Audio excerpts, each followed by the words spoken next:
Want each legislator to go on the record with their stand. If each of us is supposed to give an input, we need that good time. However, my disappointment or my setback, does our discussion in this House change the budget? She expresses reservations about the ability of the legislature to resist what she calls a widely unpopular budget among the locals due to NRM influence over their MPs. As they put in money, they go and put in their cadres. That I'm giving nuts to the army. That is not an area of specialization.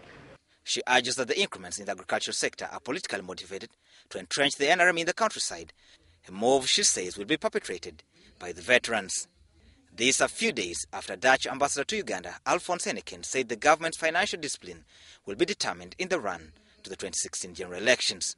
We have to look, however, at the year 2016, then elections will be held, and that, of course, that will be a challenge in order to maintain the discipline that is in place at the moment. It remains to be seen what Parliament will make of the proposed taxes, especially on the items considered central in the day-to-day living. The opposition, civil society, business community and the public are already up in arms against the increased taxes expected to raise 81% of the budget. Sabit Joseph, Davis Television, Parliament. Demands for gender equality, promise, deliver and respect of rights are loud as the head of state prepares to address the nation in a few hours' time. Women in Uganda under their umbrella body Forum for Women in Democracy for WODE want the president to take stringent steps to address their welfare and participation in society, especially resource ownership and control of that resource. Women's ownership and control of resources is key here.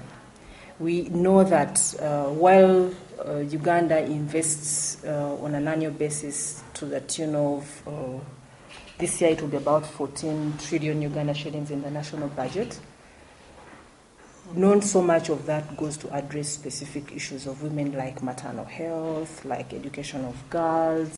The women are concerned that budgetary allocations are done in conflict with women's well-being, with the sectors that women participate actively like agriculture being denied enough resources. I want to see a deliberate effort that will address the needs of women. I want to see a deliberate effort in as much as government is thinking of improving infrastructure. What infrastructure can they develop that will directly affect or improve the lives of the women? Among them are issues around affirmative action, which still lingers on many gender activists' lips today. There are a lot of challenges with affirmative action, while there are a lot of benefits with affirmative action. But we still call upon the government to ensure that affirmative action is felt and is meaningful and is realized. They want government to tailor its efforts towards women empowerment, especially in budget allocations and protecting their interests. Kenneth Bwire, WBS News. As the budgetary estimates were made public pending parliamentary ratification, a strong criticism emerged against increasing tax levies against items that are associated with the rural people. Among these are removal of tax exemption on new computers, supply of feeds for animals and poultry, supply of salt, liquefied petroleum gas, among others. Some MPs now say they will not take this lying down. This is an anti-people budget. I'll go to my people and tell them this is not their budget because I know what my people want. If they tell me to oppose it, I know how to oppose what I don't agree with. We shall oppose it. The new tax measures, like for schools, which are basically social, and private, they are not taxing government schools. Some of us have argued that government continues to give grants to all traditional schools, like Gayaza, Nabingo, while these schools charge more than 800,000 shillings. You can't look for kerosene to tax kerosene, because kerosene is not used by people of means. It is used by the common person. This is the harshest budget that Ugandans are going to meet and are going to support, probably by gnashing the harder. Because if you have increment in taxes, probably on paraffin and salt, then you definitely know that these are basic needs of the society. Other contested proposals include increased tax duty on petrol and diesel by 50 shillings, excise duty on kerosene at 200 shillings per litre, excise duty on sugar from 25 to 50 shillings, introduced a 10% excise duty on mobile money transfer services, and introduced excise duty of 10% on bank charges and money transfer fees. The slapping of taxes on agricultural inputs as well is likely to be a subject of conflict, as the country, according to the finance minister, looks forward to funding its budget to over 81%. The parliamentary approval is likely to face a stiff resistance from Parliament, as the legislators are likely to face political pressure from their constituencies. Sabit Joseph, WBS Television. Tension was high at most schools as teachers eagerly waited for this year's budget, hoping against hope that government considers them in this financial year budget for salary increment after a long-awaited promise from government. Indeed, the teachers were not disappointed as the Minister in charge of Finance, Maria Chiwanuka, broke the news that they were considered in this year's budget. Madam Speaker, I have allocated Uganda shillings 1,699 billion to the education sector in the next financial year to enhance the quality of education. I have also provided 5 billion towards supporting teacher circles in addition to the 2.5 billion provided this year. Madam Speaker, I have also specifically allocated 68.7 billion for the implementation of the Skilling Uganda program. The only dilemma is that not all will be considered for a salary increment owing to the meagre resource envelope allocated to the education sector. Priorities include enhancement of teacher salaries with emphasis on primary school teachers. Secondary school teachers have to wait a little longer before their dream of a better pay is considered, and many seem to have lost hope.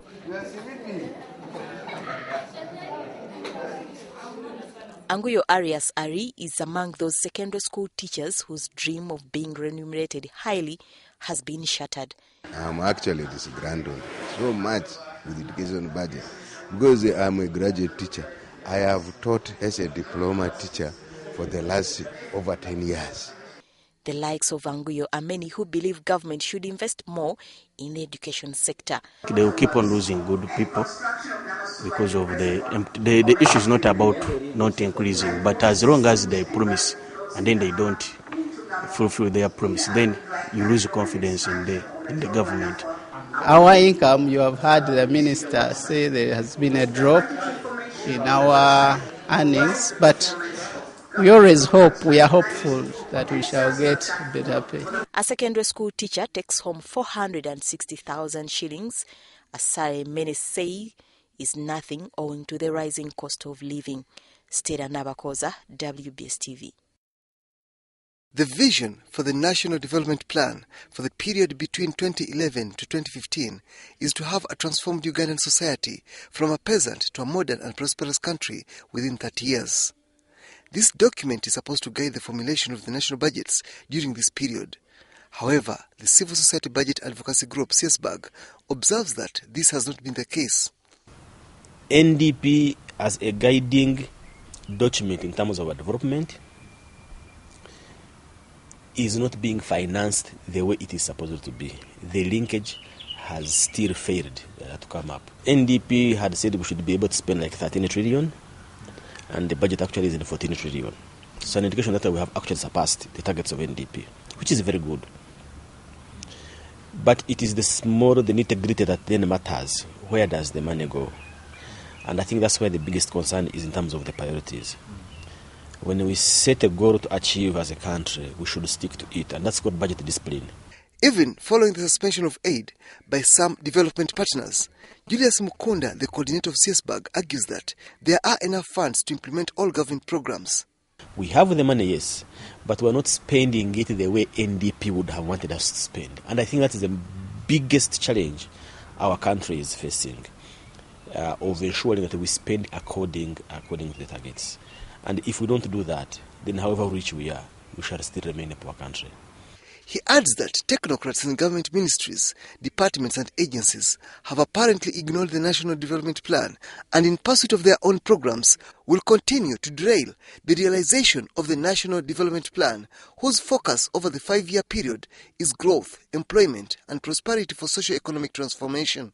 Sectors are supposed to pick plans from NDP and implement them. But it is that sectors now have their own plans and they report on how they will be able to implement NDP. So it's vice versa. So it's no longer guiding them, but it's that they are trying to show how to. But you are supposed to pick the plans of NDP of education sector and implement them. And it didn't leak properly. And probably maybe it's because NDP came in a time when sectors already started budgeting and working. But we are hoping that the NDP too would be able to set to be able to be clear and guide sectors on how they should budget and plan for the country. As the nation prepares to receive the budget for the financial year 2014-2015, citizens are urged to task their leaders not to derail from the National Development Plan. Ugandans were all ears on Thursday this week, listening clearly to the Finance Minister Maria Chiwanuka as she read out budget proposals for the financial year 2014-2015. The budget looked at widening the tax base, hence introducing new and increasing taxes on commodities like sugar, fuel, kerosene, as well as removing value-added tax exemptions on agriculture, livestock and poultry products. But as Ugandans continue to question the intention of the budget proposals, Godbert Mushabe, an economist, says the budget is aimed towards raising election funds for the upcoming 2016 general elections.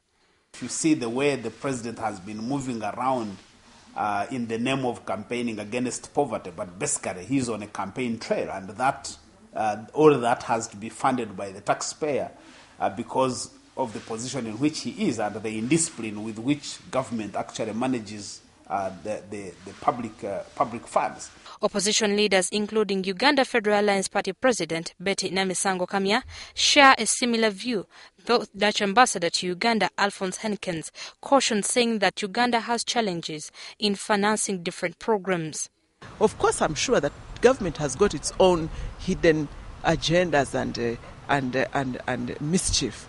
But that's what Parliament must find out and expose and throw out. Like the recent 4 million shillings being given to every MP, NRM MP to go and dish out in sub-counties. These are billions of shillings. Instead of putting it in areas of production so that it creates more wealth, you see members of parliament distributing it to people to go and drink waragi. We have to look, however, at the year 2016. Then elections will be held, and that, of course, that will be a challenge in order to maintain the discipline that is in place at the moment. Ugandans and stakeholders within the business community are calling on parliamentarians to reject some proposals, saying they are unfair. And since the budget has already been passed, and most of these taxes, they are affecting, they're mainly affecting the business enterprise, not mainly the other enterprises. According to my view, it will favor less people, but the majority of Ugandans will not be favored. But can the 9th Parliament block the budget and force amendments with the ruling NRM having majority legislators in the House? Time and again we've seen the president has had this incredible leverage to prevail, especially the NRM MPs, to be able to change these priorities. So I don't envisage that there is a lot that is going to change given the current architecture of our parliament. Parliament returns from recess next week, and Ugandans are waiting to see whether their leaders will add their voices to avert the likely increases in prices of goods. Shamim Batalwo, WBS News. The application of the public-private partnership policy, which is yet to be passed into law, was envisaged to bring about better utilization of public funds, more efficient development, boost economic growth and direct foreign investments. Stakeholders, among them economic analysts and civil society activists, are of the view that the delay in passing the policy into law is denying citizens to play an active role in the development of this country. In the absence of a PPP law, the Uganda Police, for example, has failed to embark on its housing project.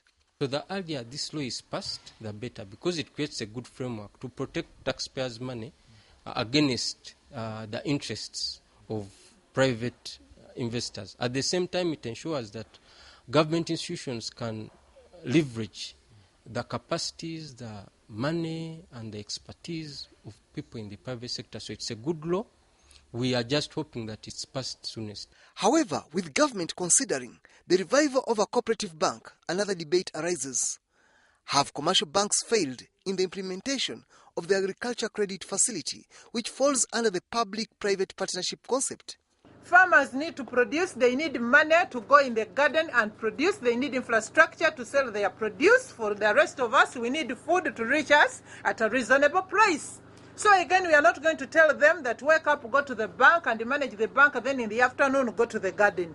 We are not going to do that. We need the systems and the structures. And it's not even a question of who manages the cooperative bank, because once the cooperative bank, at the time when I was growing up, this cooperative bank was a farmer's bank. And it had a lot of linkages. It had a direct linkage to extension and inputs. Across in neighboring Kenya, the public-private partnership policy has been embraced to the extent that during the reading of the national budget, the private sector is assigned roles to play during the financial year. Among these is to create job opportunities alongside the commitment to train university students at the workplace. Civil society organizations are asking the Ministry of Finance and the Parliament of Uganda to prioritize allocation of funds for training, recruitment and retention of frontline health workers, particularly midwives working at Health Centre 3s and 4s in hard-to-reach areas. Short of this, they demand that Parliament reject the approval of the budget for the financial year 2014-2015. There is no better investment than investing in the health of the citizens of this country. We are calling upon all our politicians to fight for the rights of the mothers and children. We do not want commodities taxed. We do not want drugs taxed, because if they are taxed, then believe me, you and me, that time is going to come when our mothers will not be able to seek the best medical health care services. They argue that essential health products like medicine and mama kits should not be taxed so as to increase access to the poor families. We would see that less of our health workers we are training are going to Kenya, to Sudan and this would enable us to have a functional health system. Midwives cannot deliver mothers in darkness. Midwives cannot treat mothers if the fridges that are supposed to keep the reagents are off are not cooling the reagents. According to the civil society organizations, the health budget should be increased from 97 billion to 150 billion shillings and an increase in primary health care at lower health care facilities. Failure of this, the activists say Ugandans will continue to suffer without access to essential health services. Civil society organizations advocating for maternal health demand that Parliament does not approve the budget for the financial year 2014-2015 in its current form without investing more in the health sector, short of which will mean more pregnant women dying, more newborn children dying. Anita Mwanguzi, WBS News in Kampala. In an open discussion forum by Economic Policy Research Centre, Ugandan economists fault government for overtaxing the taxed.